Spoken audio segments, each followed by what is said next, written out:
It was a Friday, heavy with shadows in Jerusalem. The sky, thick with dark clouds, foreshadowed a moment that would forever divide history into a before and after. At the top of Golgotha, among the crosses driven into the ground, a Roman centurion stood watch, fulfilling his duty to oversee the execution of 3 condemned men, among them Jesus of Nazareth. His responsibility was clear: make sure everything was carried out to the end, and so it was. At the 6th hour, a deep darkness fell over the land, wrapping everything in a heavy silence. And at the 9th hour, Jesus cried out with a voice torn by anguish, my God, why have you forsaken me?" Then he breathed his last. Before we begin, if this message touches your heart, give it a like, subscribe, and share in the comments what inspired you the most. Together, we'll be planting the Word of God in more lives. In that instant, the curtain of the temple was torn in two from top to bottom, as if heaven itself had intervened. The centurion, a direct witness of that supernatural moment, felt something inside him break. Looking at the crucified man, he murmured, "Truly this man was the Son of God." That moment sealed his destiny. The one who had been an instrument of execution became a witness, from executioner to believer. That hardened man, used to death, became the first Gentile to recognize Jesus as the Messiah. His name, Longinus, was recorded in the memory of the church as a symbol of redemption and transformation. Before that day, Longinus was just a Roman centurion, a man forged in military discipline, respected and feared for commanding over 100 soldiers with a firm hand. His life was marked by duty, brutality, and the pride of serving the most powerful empire in the world. To reach his rank, he had proven his strength, strategy, and unshakable obedience. He had witnessed countless deaths, carried out executions without hesitation, and had never doubted until now. That morning, as the city was barely waking, a name began to spread through the dusty alleys: Jesus of Nazareth. The night before, he had been arrested in the Garden of Gethsemane, betrayed by one of his own in exchange for a handful of silver coins. The religious council, the Sanhedrin, accused him of blasphemy for claiming to be the Son of God. He was spat on, beaten, humiliated, but they couldn't kill him. They needed Rome's permission, so they brought him before Pontius Pilate. Pilate, the Roman governor of Judea, looked at him closely from his judgment seat and asked, "Are you the king of the Jews?" Jesus answered calmly, "You have said so." Despite the many accusations, Jesus did not defend himself. He didn't try to persuade, didn't beg. Pilate was puzzled. He had never seen a prisoner so calm in the face of death. Meanwhile, a messenger handed him a note from his wife. "Don't have anything to do with that righteous man. I've suffered greatly today in a dream because of him." Troubled, Pilate looked for a way out. Every year during Passover, it was customary to release a prisoner, and Pilate thought the people would prefer Jesus over Barabbas, a notorious murderer. But the religious leaders stirred up the crowd, and when Pilate asked, "Whom do you want me to release?" they all shouted, "Barabbas!" Then he asked, "What should I do with Jesus?" The answer came back loud and cruel, "Crucify him." Seeing that he couldn't calm the crowd, Pilate took water and washed his hands before the people. "I am innocent of this man's blood. It's your responsibility." So he released Barabbas and handed Jesus over to be crucified.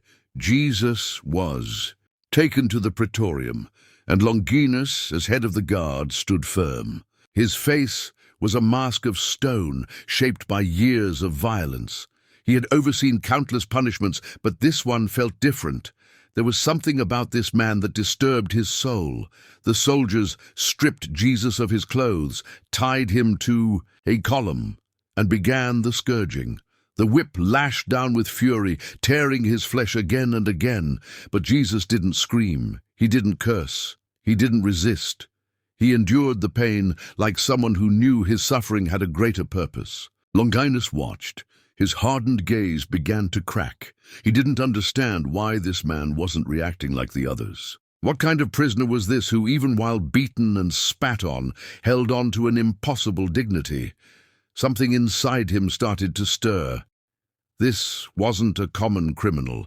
It was as if Jesus' presence exposed everything that was wrong in his own life, and that hurt more than any sword.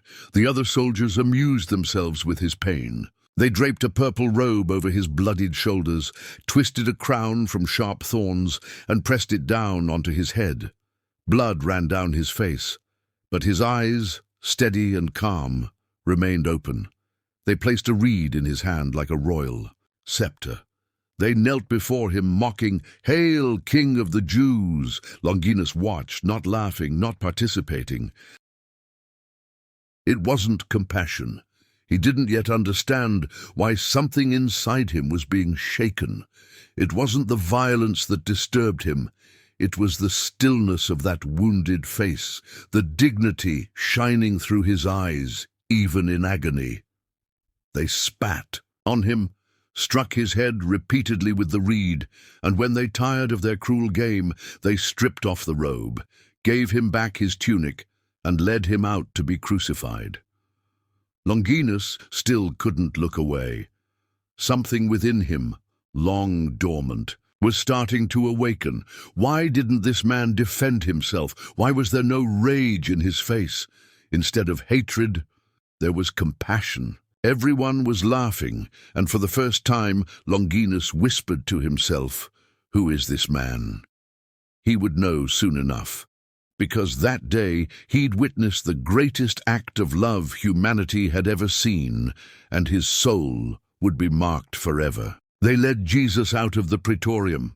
On his shoulders they placed a rough, heavy cross, stained with the suffering of other condemned men. That's how the journey to Calvary began. Longinus marched ahead, clearing a path through the crowd that packed the streets. His duty was clear: escort the prisoner to the place of death, the hill called Golgotha, the place Rome reserved for the forgotten. Jesus walked through shouts, insults, and spitting, but also through silent weeping.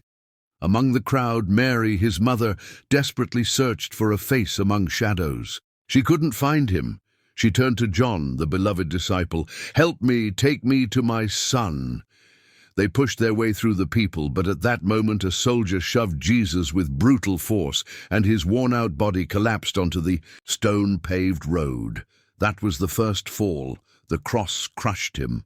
"Get up!" the soldiers shouted as they whipped him. With effort, Jesus got back on his feet. When Mary finally reached him, she witnessed the second fall. Jesus couldn't. "Go on." Mary ran to him. She knelt beside her son, her hands trembling, her eyes drowning in tears.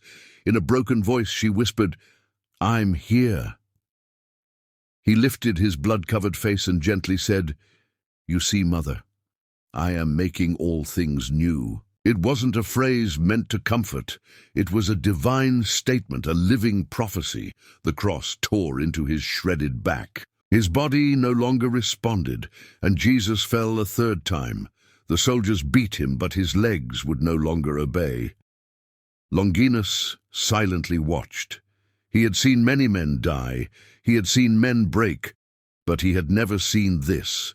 Jesus, broken in body, remained whole in spirit. So Longinus grabbed a man passing by, a certain Simon of Cyrene, and ordered him, "You carry the cross." Simon obeyed. Jesus lifted his eyes and, despite the weakness, offered a look of gratitude. The march continued. Jesus, now helped, kept walking through wails and stairs. The women of Jerusalem wept. Bleeding, Jesus turned to them and said, "Daughters of Jerusalem, do not weep for me. Weep for yourselves and for your children." Longinus heard those words and felt shaken once again. What kind of man could think of others while standing on the edge of death? They reached Golgotha, a dry, cruel place made for horror. 3 wooden beams waited. The soldiers got to work. Jesus didn't resist. He didn't struggle. He stretched out his arms like someone laying down his life out of love. One soldier held his hand, another raised the hammer. The first blow shattered the silence of heaven. Mary flinched. John turned his face away. The crowd murmured. Some cried. Others kept mocking, and Longinus, heart on the edge, stood still. 3 crosses were raised, Jesus in the center, with a criminal on each side. The beams dropped hard into their sockets. Jesus' body shook from the impact. The thieves screamed. One of them, full of contempt, said, "Aren't you the Christ? Save yourself and us." But the other rebuked him. "Don't you fear God, seeing you're under the same sentence? We deserve this. He hasn't done anything wrong." Then he looked at Jesus and, barely able to speak, pleaded, "Jesus, remember me when you come into your kingdom." And Jesus, at the edge of his last breath, answered with a promise that would echo for centuries. "Today you will be with me in paradise." Longinus couldn't believe what he was seeing or hearing. He had witnessed many deaths, but never anything like this. Time stood still. The sun vanished. A deep darkness covered the land. And he, the centurion who once was just a tool of the empire, began to realize he was standing before someone who wasn't from this world. Longinus, standing at his post, watched without looking away. Jesus, hanging from the cross, still had the strength to speak, but no words of bitterness came from his mouth, only grace. "Father, forgive them, for they do not know what they are doing." A tremor ran through the centurion's chest. That forgiveness wasn't just for the soldiers who beat him, or the ones who nailed him. It was for him, too. Meanwhile, distant thunder began to rumble in the skies.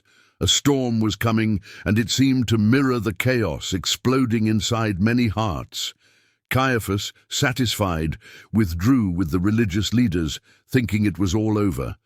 But Mary, shattered by grief, remained at the foot of the cross, held by John in a silent love. With a weak but steady voice, Jesus looked at them and said, "Woman, behold your son." Then he looked at John and added, "Behold your mother." His body began to give out. Time was running out. And then a cry pierced the sky, and the earth, my God, why have you forsaken me?" Some thought he was calling for Elijah and waited, hoping he'd come down from heaven to rescue him. One of them, moved, or maybe just confused, soaked a sponge in vinegar, placed it on a stick, and lifted it to his lips. But Jesus didn't drink. He wouldn't accept relief. His surrender had to be complete, total, without shortcuts or easing the pain. A sacred silence fell over the place. Jesus looked up one last time, knowing it was all coming to an end. With the final strength left in his body, he declared firmly, "It is finished." Heaven held its breath. And then, with a calm only heaven could know, he said, "Father, into your hands I commit my spirit." After speaking those words, he bowed his head and died. The universe didn't delay its response. The earth shook violently beneath everyone's feet. A powerful earthquake struck Jerusalem. Rocks split open, tombs broke wide, and the temple veil was torn from top to bottom. The air grew thick. The crowd's murmurs turned into cries of anguish. Many started beating their chests, realizing far too late the crime they had just witnessed. And it was then that the centurion Longinus dropped to his knees. His lips couldn't keep silent what his soul finally understood. With a trembling voice, in the midst of the shaking earth and a shaken soul, he exclaimed, "Truly this man was the Son of God." He, the executor, the empire's soldier, became the first Gentile to publicly recognize the crucified Savior. Golgotha was now wrapped in a heavy silence. The lifeless body of Jesus hung from the cross. The soldiers began to scatter, unsettled by what they had seen. The crowd, once hostile, now walked away confused and crushed. It was the day of preparation for the Passover, and the religious leaders asked Pilate for the bodies to be removed before the Sabbath. The order was handed to Longinus, who carried it out as his duty. The soldiers broke the legs of the criminals, beside Jesus, to hasten their deaths. But when they got to him, they saw he was already gone. Still, under Roman law, they had to confirm his death. Longinus approached the cross, took his spear, and pierced the side of the crucified. And when he did, blood and water flowed out. John, the beloved disciple, stood watching and recorded that moment with solemn reverence. The one who saw this has testified, and his testimony is true. The blood and water that came from Jesus' side weren't just physical signs. They were the fulfillment of prophecy. They will look on the one they have pierced, blood to redeem, water to cleanse. According to tradition, Longinus suffered from an eye condition, and that sacred mixture fell upon his face. In that moment, his eyes were opened. His vision, once clouded, became clear. But more than seeing with physical eyes, Longinus began to see with his soul. He realized he hadn't killed a rebel or just carried out a sentence. He had pierced the body of the Son of God. And there, under the overcast sky, he fell to his knees again, this time not as a soldier, but as a believer. The records don't detail every step that followed, but church tradition and ancient documents tell that Longinus didn't return to camp the same as he had left it. For nights, he couldn't sleep. The image of Jesus on the cross, his words, his silence, his gaze, burned inside him like living fire. He could never be the same again. The armor that once protected him no longer served him. His soul was bare before the truth.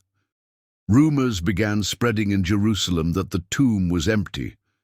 There was talk of appearances, of encounters with the one who had died. Longinus listened closely, and he didn't doubt it. Deep in his being, he knew it was real.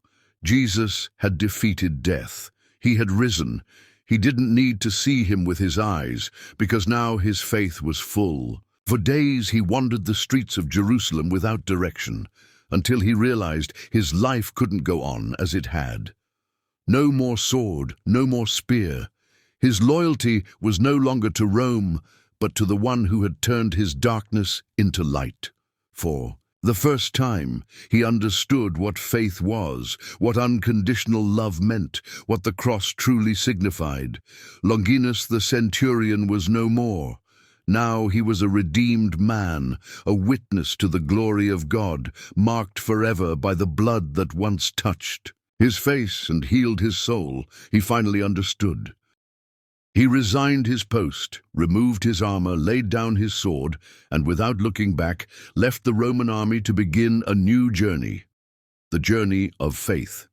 He joined the disciples, sought out those who had walked with Jesus, and started learning everything about the one he had once executed. His name, Longinus, began to spread among the early believers. He was no longer known as a centurion, but as a witness. The same man who once led troops under the orders of the most powerful empire now walked barefoot, heart ablaze with truth, boldly proclaiming the gospel of the one who had hung on a cross. For years, Longinus traveled through the regions of Cappadocia and Caesarea, passionately proclaiming the name of the one who had changed his life forever. "I saw him die," he'd say, "but in his death, I discovered life." His testimony didn't come from second-hand stories or rumors. He had been there. He had seen it all. His story stirred hearts and tore down walls. The one who once wielded a spear now raised the word with boldness, transformed by grace. There in those lands, many began to believe, not just because of what he said, but because of the authority of someone who had been changed at the deepest level. But Rome neither forgets nor forgives. The same empire that trained him to kill now hunted him for preaching. He was arrested, interrogated, and beaten. They offered him freedom if he'd deny Christ. But Longinus, with peace on his face, answered with faith, and he was sentenced. They took him outside the city. There, on a barren hill, he was beheaded. He died a martyr, but not in fear. His eyes were lifted high, just like the one he had seen die with dignity, surrendering his spirit. His body was buried in Cappadocia, and soon many began to visit.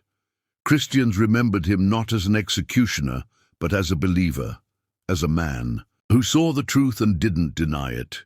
Testimonies began to emerge. People claimed to receive healing at his tomb. They said his name brought peace. And so, as centuries passed, the church recognized him as a saint.